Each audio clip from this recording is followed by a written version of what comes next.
America सदर की मुतवक्के call जो है पूरे मुल्क के तूलो अर्ज में बल्कि सियासत पे हावी होती दिखाई दे रही है। मौजूए बहस बन चुकी है ये मुमकिना कॉल। अब आपको लग रहा है ये कॉल आएगी?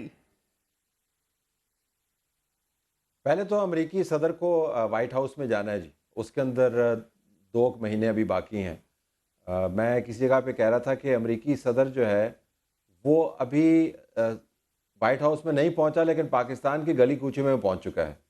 तो मेरे ख्याल में ट्रांजिशन को भी आपको देखना होगा। फिर अगर आप उनकी तकरीर को ही बुनियाद बना लें और उनकी कैंपेन को ही बुनियाद बना लें, तो जिन मामलात के ऊपर उन्होंने नज़र रखी हुई है और जिस किस्म की स्पीच उन्होंने की है, उसके पेश नज़र तो उस किस्म की कॉल, जिस किस्म की कॉल की तवक्को की जा रही है पाकिस्तान के बाज़ हलकों में, उसको तो आते आते बहुत देर हो जाएगी। और हमने देखा कि जब कॉल को आने में देर हो तो फिर तवक्कुआत कैसे गुस्से में बदल जाती हैं। जो बाइडेन के साथ मसला कॉल से ही शुरू हुआ था, फिर कॉल करते करते वो कॉल ना आई और फिर वो एक बाकायदा कॉन्स्पिरेसी थ्योरी में कन्वर्ट हो गई। तो मुझे लगता ही है कि तवक्कुआत जो है वो अगर मफरूज़ों पर मबनी नहीं है तो बहुत ज़्यादा फैला दी गई हैं। और जिस बैनुल-अक़वामी तनाज़र में डोनाल्ड ट्रंप की एडमिनिस्ट्रेशन काम कर रही होगी, उस तनाज़र से मेरे ख़्याल में मुकम्मल तौर पर आप नज़र उठा के ये बात कर सकते हैं कि कॉल आएगी और वो कॉल में कहेगा जी कि निकालो इनको अडयाला जेल से और बिठाए इनको प्राइम मिनिस्टर हाउस के अंदर। मगर तलत साहब, आप दूसरी तरफ देख रहे हैं कि एक ये ज़रूर ख्वाहिश अपनी जगह मौजूद है, मगर इससे अलहदगी इख्तियार करने की कोशिश कर रही है पीटीआई की आदत। हत्ता कि इवन इमरान खान साहब, ये अब पीटीआई का मौक़िफ़ है कि रिहाई का मामला अमेरिका से नहीं बल्कि पाकिस्तान में ही मुकम्मल होगा। बिल्कुल, उनका बयान जो है उसके अंदर आपको दोनों मुहावरे, दोनों ज़ाविये, दोनों अस्मात नज़र आती हैं। एक मुहावरा है ग़ुलामी से निजात का, दूसरा मुहावरा जो एक्स प्रेसिडेंट हैं आरिफ अलवी साहब, उनकी तरफ से जो ख़त तहरीर किया, उसके मंदरजात भी आपके सामने हैं, बाकायदा पिटिशन कर रहे हैं। एक तरफ अलीमा साहबा कहती हैं कि क्या वो हमारा बाप है या हम उसके नौकर हैं। दूसरी तरफ जुल्फ़ी बुखारी अपनी पुरानी तस्वीरें ट्रंप के साथ हाथ मिलाते हुए ऐसे पेश करते हैं कि जैसे उन तस्वीर की सूरत में उनके पास कोई ब्लैंक चेक है जो अब वो कैश करवाएंगे। तो आपको दोनों किस्म के बयानिए चलते नज़र आते हैं और उसके अंदर हमें कोई अचंभा नज़र नहीं आता, कोई हैरानी नज़र नहीं आती, क्योंकि इमरान खान ने अपने लिए जो केस बिल्ड किया था, जिसकी बुनियाद काफ़ी कमज़ोर है, अगर मैं एहतियात से भी अल्फाज इस्तेमाल करूँ तो ऐसे ही अल्फाज इस्तेमाल करूँगा कि मुझे एक कॉन्स्पिरेसी के ज़रिए उठा के बाहर फेंक दिया गया। बुनियादी बात क्या थी वो अब हम सबको काफ़ी हद तक बट पता चल सर, चुकी है ही कि आप स्टिल अपनी पसंद मेंटेन्स का दैट, आदमी खींच तलत साहब, लाना। मगर जिधर ये बिल्कुल आप वजह फरमा रहे हैं कि बड़े पब्लिक पॉस्चर है, हाँ पब्लिक पॉस्चर है, okay, this public is posture public है। पोस्चरिंग। मगर सर, और अभी तक जेल ये भी जेल देखिए, वो ये भी कैसी ज़हन काट में रहे हैं? रखिएगा उनका कि तो ये मुसलसल ये मौकफ रहा है कि मुल्क से किसी सूरत नहीं भागूंगा, नाम बेशक चाहे ईसीएल पे डाल दीजिए, जो करना है नहीं, कर उनको लीजिए, भागने बाहर नहीं जाऊंगा। महर उनको जाने दे। उनको जेल वो जेल काट नहीं रहे हैं, उनको जेल काटनी पड़ रही है। दूसरा है कि उनको मुल्क से जाने का कह कौन रहा है। ये भी एक खाम खा का थीसिस बनाया हुआ है ना कि उनको मुल्क से जाने की ऑफरें हो रही हैं। जिस तरह उनको पता नहीं कितने बिलियंस ऑफ रुपीस की ऑफर हुई थी कि फलां काम कर दो। ये तो मफरूज़ों पर मबनी तो आप कुछ भी मामला चला सकते हैं, लेकिन उनका जो पब्लिक स्टैंस है कि हम गुलाम नहीं हैं, वो एंटी अमेरिकन है, एंटी जो बाइडन है। लेकिन उसी जो बाइडन की एडमिनिस्ट्रेशन में उन्होंने अमेरिकन लॉबिस्ट भी हायर किए, उसकी भी डॉक्यूमेंटेशन मौजूद है। उसी जो बाइडन की एडमिनिस्ट्रेशन में कांग्रेस से बाईपार्टीजन उन्होंने एक बहुत धांसू किस्म की रेजोल्यूशन भी करवाई, वो भी हमारे सामने है। तो कहने का मकसद ये है कि इमरान खान ने एक तरफ से एक अपना बयानिया डेवलप किया है कि मैं तो बहुत आज़ाद मंच और बड़ा जो है पाकिस्तान के गम में घुलने वाला और पाकिस्तान में रहने वाला शख्स हूँ। दूसरी तरफ उनकी जमात के अंदर से एक वाज़े आपको कैंपेन ठीक है, लॉबिंग नज़र दो आती बातें है। मैं पेश तो मेरे करूंगी। ख्याल में एक ये पब्लिक एक स्टैंस उनका ये। एक ये पब्लिक पोस्चरिंग है जो तलत साहब हाईलाइट कर रहे हैं आप, और दूसरी तरफ आपका आपका ये कहना कि उनको जाने कौन दे रहा है बाहर, ये भी बजा फरमा रहे हैं सर। बट इस हुकूमत की काबीना के सीनियर तरीन रुकन ख्वाजा आसिफ जैसे लोग ऐसे बयान क्यों देते हैं कि दीगर ममालिक कोशिश कर रहे हैं कि उनको बाहर लेकर जाया जाए? मैं इस तरह के बयान देने से इनकी अपनी कंफ्यूजन या इनसिक्योरिटी यहाँ होती है? Because as you and I know, there is no such talk at the moment. देखें, ख्वाजा आसिफ साहब जो हैं वो बाज़ औक़ात बतौर डिफेंस मिनिस्टर एक्ट करते हैं, लेकिन अक्सर औक़ात वो ट्रोल्स का जवाब दे रहे होते हैं। तो इन अ वे जो काम करना चाहिए मीडिया टीम्स को, वो ख्वाजा आसिफ ने अपने एक्स अकाउंट से करना शुरू किया हुआ है। तो मेरे ख्याल में आप सही फरमा रही हैं कि जब उनका ओहदा हम सामने रखते हैं, जिस तरह ज़ुबैर साहब ने भी कहा कि उनके ओहदे के पेश नज़र उनके जो बयानात हैं उनकी एक पॉलिसी की अहमियत होती है। लेकिन मेरे ख्याल में अगर अपना लेंस चेंज करें हम और ये देखें कि उनके उसी एक्स अकाउंट से और किस किस्म के बयानात आते हैं, तो मेरे ख्याल में मैं उसमें बहुत ज़्यादा रीड नहीं करूँगा। At least this is how I look at it. Talat साहब, आपको भी लग रहा है कॉल ना आए मैसेज जरूर आएगा, और दूसरी तरफ साइमल्टेनियसली एक हीरोइक परसेप्शन जो है वो बिल्ड होती चली जा रही है। वो उधर से जब कहते हैं नवाज शरीफ और जरदारी की तरह मैं चोरी की होती, मैंने तो मैं डील करके मुझसे भाग चुका होता। So you know this is parallel work at play. You're becoming a larger than life personality, which is also at the same time conquering all public discourse. देखिए 2014 से आप और हम ये लार्जर देन लाइफ पर्सनैलिटी और ये contrasting images, चोर कौन है और पवित्र कौन है, ये हम सुनते चले जा रहे हैं। 2024 हो गया।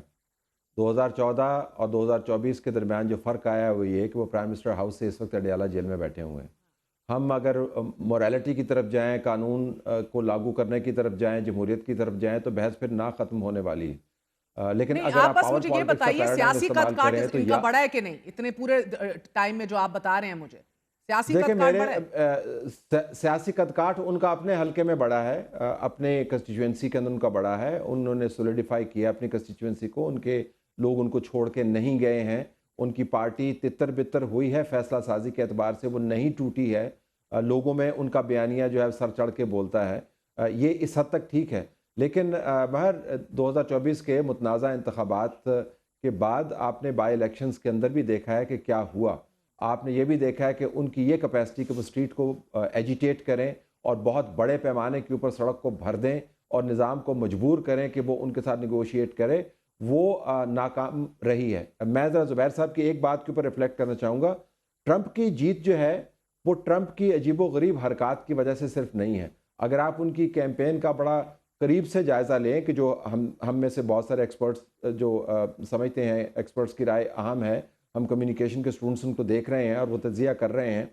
वो तीसरी कैंपेन उन्होंने की है। पहली कैंपेन की अपना पहले सदारत के वक्त, दूसरी कैंपेन की जब वो हार गए, ये तीसरी कैंपेन की है। और जो एक्सपर्ट्स हैं उनका मानना ये है कि ये रिपब्लिकन्स ने, ट्रंप ने नहीं, रिपब्लिकन्स ने अनप्रेसिडेंटेडली स्मार्ट कैंपेन रन की है। तो ये उनके पीछे एक पूरा पार्टी स्ट्रक्चर मौजूद था, उनके पीछे सोच विचार वाले लोग मौजूद थे।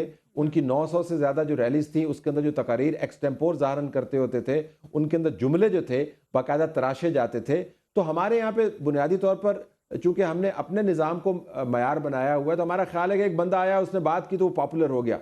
अमेरिका में जो ट्रंप की पॉपुलैरिटी है वो पर्सनैलिटी ड्रिवन भी है लेकिन सिस्टम ड्रिवन भी है। और ये याद रखें कि ट्रंप ने उस तमाम निज़ाम को जिसके इंतखाबात को उसने नहीं माना इमरान खान की तरह, उस निज़ाम के अंदर रह के उसने फ़ाइट की है और उस निज़ाम से उसने जीत ली है। इमरान खान का मसला ये है कि वो निज़ाम को पलटा के तबाह करके जीत हासिल करना चाहते हैं। तो उनका कद काठ जितना भी ऊंचा हो, बुनियादी बात तो ये है कि टब्बर उनका भी बाहर है। अगर किसी का टब्बर बाहर है तो इमरान खान का टब्बर बाहर है। इनकी कैपेसिटी सड़कों को गरमाने की आप कह रहे हैं, कहाँ पे गरमाए गए? नहीं, वही पूछ रही हूँ मैं आपसे, पूछ रही हूँ इमरान नहीं नजर आई ना, नहीं नजर आई ना। और जुबैर साहब को पता है कि मरियम का जो विजिट है बाहर का, हाँ, मरियम का जो विजिट है बाहर का, जस्ट इन एडिशन, उसकी बुनियादी वजह क्या है? ही अंडरस्टैंड्स एग्जैक्टली, इनको पता है कि उनकी जो तबीयत की खराबी है किस तरीके से उसको एक्सप्लॉइट किया गया था जब उनको बाहर नहीं जाने दिया गया था। मेरे ख्याल में डायनामिक्स डिफरेंट है। ठीक है, मगर इमरान खान की कई हफ्ते जो खामोशी हमने देखी और उसके बाद आप देख रहे हैं कि एक बार फिर वो कमर कस चुके हैं। अब बड़ा एक बार फिर इनफ्लेक्सिबिलिटी या गैर लचकदार मौक़िफ़ सामने आ रहा है, और वो ये है कि सिर्फ और सिर्फ एहतजाज का रास्ता ही है, and there is no other option left. अब 9 नवंबर को ही तलत साहब एहतजाजी कॉल भी दे चुके हैं, कफन बांध के निकलने की कॉल भी चीफ मिनिस्टर दे रहे हैं। स्ट्रैटेजाइज हम पहले नहीं इनको करते देख पाए अनफॉर्चुनेटली, मगर ये यलगार का जो बयानिया है अभी, ये आपको लग रहा है कि इस बार कुछ मुख्तलिफ देखने को मिलेगा? देखें, एक हमारे यहाँ पे जनरल बाजवा जो थे, उनके बारे में सुहेल वड़ाइच साहब ने एक कॉलम में उनको बाजवा डॉक्ट्रिन का नाम दे दिया। तो जब उनसे किसी की मुलाकात हुई तो बाजवा साहब को पता भी नहीं था कि उनकी कोई डॉक्ट्रिन है। उन्होंने सुहेल वड़ाइच की डिस्क्रिप्शन को अपना लिया और बाजवा डॉक्ट्रिन बन गई। तो ये हम और आप हैं जो बैठ के जब तज्जिया करते हैं तो ओवर सोफिस्टिकेशन में चले जाते हैं कि और समझते हैं कि उन्होंने कोई बड़ी स्ट्रेटजी बना ली है। आपके सामने है पाकिस्तान तहरीक इंसाफ की फैसला साजी, जो जेल में बैठा लीडर अपनी बेगम और अपनी बहनों को इस पर मुत्तफिक ना करवा पाए कि वो एक ज़ुबान से बोले, एक टेबल पर बैठें, वो पार्टी को कैसे चला पाएगा? इसके अंदर एक लॉजिस्टिकल इशू भी है। तो सर पर कफन बांधना, मेरे ख्याल में महर हमने कितनी मरतबा ये सुनना है कि हम यकीन करें कि इसके अंदर जान नहीं है। और मगर सर ये भी फिर फरमाई दीजिएगा कि फिर जान हो किस बात के अंदर? हम देख रहे हैं कि एक ऐसी सूरत हाल में जब एहतजाज और राइट ऑफ प्रोटेस्ट डिनाई किया जा रहा है एक जमात को, पीटीआई करे क्या सर? आप बता दीजिए, रास्ता कौन सा अवेलेबल है? मुझे नहीं पता, मैं पीटीआई का कौन सा थिंक टैंक हूँ कि मैं पीटीआई को बताऊँ तजवीज़ और तो जो कर हम सकते हैं एज बताएंगे अ पॉलिटिकल उन्होंने कौन सी साइंटिस्ट। हमारी बात सुन लेनी है। जहाँ बता रहे तो उन्होंने हमारी बात सुननी नहीं है, क्योंकि उनका ख्याल है वो अकले कुल है। 4 से ज़्यादा तो उनके प्लानर्स बैठे हुए हैं पंजाब के अंदर, 6 से ज़्यादा उनके चीफ मिनिस्टर्स के कैंडिडेट बैठे हुए हैं केपी के अंदर, और जो वकला का मामला है वो इससे अलहदा है। तो पाकिस्तान तहरीक इंसाफ को अगर आपको साहिब मशवरा दें भी तो भी वो नाकाबिले अमल होगा। लेकिन अगर कोई मशवरा दिया जा सकता है वो ये कि उनको रूम को, यानी सियासी कमरे को सही पढ़ने की ज़रूरत है। हालात मवाफिक नहीं हैं, चाहे हमें पसंद हो या ना हो। दुनिया भर के अंदर स्टेबल रिजीम्स की आवाज़ दोबारा से सुनाई देने शुरू हो गई है। जिन जमहूरी रवायात के ऊपर, ह्यूमन राइट्स के इश्यूज़ के ऊपर वो तकिया किए हुए हैं, वो एक सेकेंडरी कंसर्न है। जब ट्रंप कहता है कि मैंने जंगें ख़त्म करवानी है तो वो रीजनल रिस्पॉन्सिबिलिटी की बात कर रहा है। जब उसने इमिग्रेशन ख़त्म करवानी है इलीगल, तो वो चाहता है कि इनफरादी हुकूमतें जो हैं अपने मामलात को दुरुस्त रखें। और आपका क्या ख्याल है कि जनरल आसिम मुनीर जब MBS के साथ बैठे, तस्वीर उनकी लगती है और सऊदी मीडिया उसको रिलीज़ करता है, तो किस किस्म का पैगाम जाता है? तो मेरे ख्याल में Pakistan Tehreek Insaf needs to get a reality check. मैं तो तज्जियाती तौर पर सिर्फ यही कह सकता हूँ। अच्छा, और सर ये पीटीआई का जब ये कहना है कि मुल्क में जमहूरियत बराए नाम रह गई है, अदलिया एक जमहूरी मुल्क में आज़ादी की ज़मानत होती है कि जो अब नहीं रही, और क्या ये मुल्क में साफ शफाफ इंतखाबात हों, आज़ाद अदलिया हो तलत साहब, या एहतसाब का होना हो, कानून की बालादस्ती हो, ये सब कुछ आज यकीनी है? मैं आपसे इत्तफाक करूंगा, हम एक नीम जमहूरी दौर में रह रहे हैं। मैं आपसे बिल्कुल इत्तफाक करूंगा कि यहाँ पर इंसानी हकूक़ से मुतल्लिक़ बड़े संजीदा सवाल हैं जिनका जवाब देना चाहिए। मैं आपसे इत्तफाक करूंगा कि 2024 के इंतखाबात जो हैं उनकी सेहत के बारे में सवालात मौजूद हैं, जिनके ना काफ़ी जवाब हमारे पास हैं और बहुत सारे जवाब देने बाकी हैं। मैं आपकी इन तमाम बातों से इत्तफाक करूंगा, लेकिन ये असूली मौक़िफ़ अपना कर पाकिस्तान तहरीक इंसाफ अपना lost moral high ground regain नहीं कर सकती, पॉपुलैरिटी रीगेन कर सकती है। क्योंकि हम सबको पता है कि इस मुल्क में अगर किसी ने हाइब्रिड रिजीम को नेक्स्ट लेवल पर लेके गए हैं तो इमरान खान साहब और जनरल बाजवा और जनरल फैज़ हैं। और जो के तलत साहब आज ये तस्लीम किया जा रहा है कि 2 गलतियां तस्लीम की जा रही हैं। एक तो वो कह रहे हैं कि जनरल बाजवा की मुलाजमत में तौसी देना मेरी सबसे बड़ी गलती थी, और दूसरा कमजोर इत्तेहादी हुकूमत लेने की बजाय मुझे दोबारा इलेक्शंस कॉल करवा देने चाहिए थे। ये जो कहते हैं लड़ाई के बाद थप्पड़ याद आए अपने मुंह पे मारना चाहिए, इस सूरत में तो बिल्कुल मारना चाहिए, क्योंकि सिर्फ ये गलती नहीं है, ये बेनिफिशरी थे उन गलतियों के। आपका तज्जिया, हमारा तज्जिया, BC और तज्जिया निगारों का तज्जिया, ज़ुबैर साहब आते होते थे उन दिनों टेलीविज़न के ऊपर, ये भी उनको बताते थे कि ये काम ना करें, ये आपके गले पड़ेगा। उस वक्त ये गलती नहीं थी। ये अब अपनी जो बेवकूफ़ियाँ हैं उनको फज करने की बात कर रहे हैं। उस वक्त ये बेनिफिट उठा रहे थे, वो निज़ाम ऐसे ही चल रहा था। उस वक्त जनरल बाजवा बहुत बड़े जमहूरियत पसंद थे, ये तमाम मामलात के बेनिफिशरी थे। तो ठीक है, सुनने में अच्छा लगता है कि हमने गलती की, लेकिन मेरे ख्याल में बाज़ गलतियों के नताइज नहीं होते, खमियाजा भी होता है जो भुगत रहे हैं इस वक्त।